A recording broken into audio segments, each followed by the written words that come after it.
2027 na tunataka uhuru hivi sasa.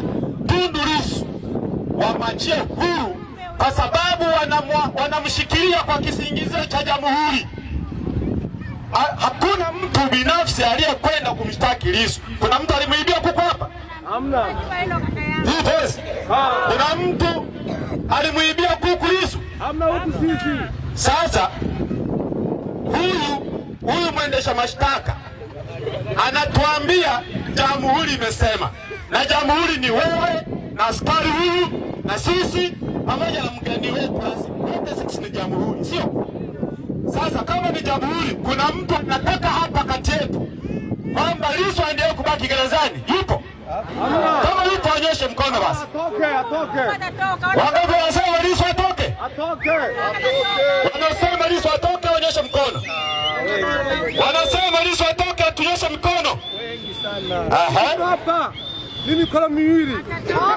Tunahitaji Lissu atoke na tunahitaji haki nchi hii. Lissu na wengine walio mahabusu na magereza na wengine wasikojulikana kama akina Mdude ni sababu ya ukosefu wa haki nchini. Sawa sawa?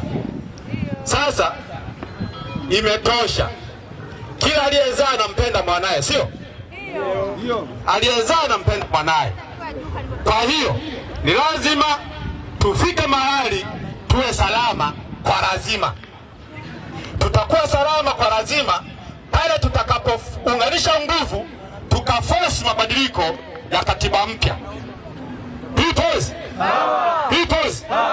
Hii habari walikubaliana Katoro, wakakubaliana Geita, wakaja kwetu Kahama tukakubaliana hivyo, wakaenda Arusha wakasema hivyo, Dodoma wamesema hivyo.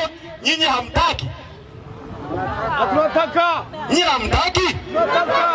Wangapi wanataka mabadiliko? Mkono mwili.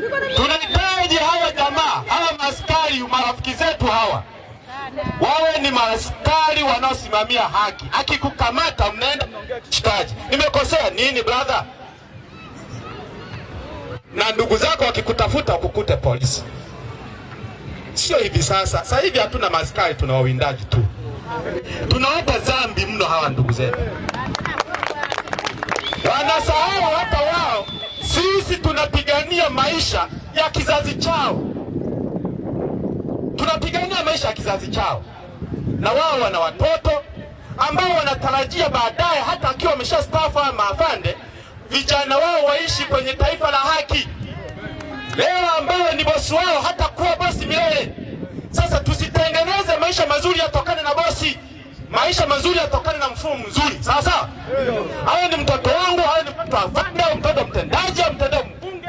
Tuwe na haki sawa, tuwe na usawa. Si ni sawa? Leo pia mnakunywa maji ambayo mtoto wa mbunge hata hayagusi. Mnatibiwa katika zahanati ambayo mtoto wa mbunge hata haendi huduma ya kwanza pale. Sawa sawa? Bima yako ni shilingi 30,000. Bima ya mbunge ni milioni plus. Na huduma yake ya kwanza ni Bugando. Wewe nauli tu ya kufika Bugando umeshakufa tayari na hizi barabara zenu. Sawa sawa? Uwezo kani nyonga. Unafika saa ngapi hapa? Nakufa kabisa. Hata mchazi, hata mimba sasa hivi zinaua kwa sababu ya umbali wa huduma, sio? Usiku ukikamata uchungu usiku. Na haya makorongo haya. Mpaka ukafika mahali pa huduma ya kwanza, umeshajifungulia barabarani kama ndege. Kweli. Hatuwezi hata kujistiri aibu zetu.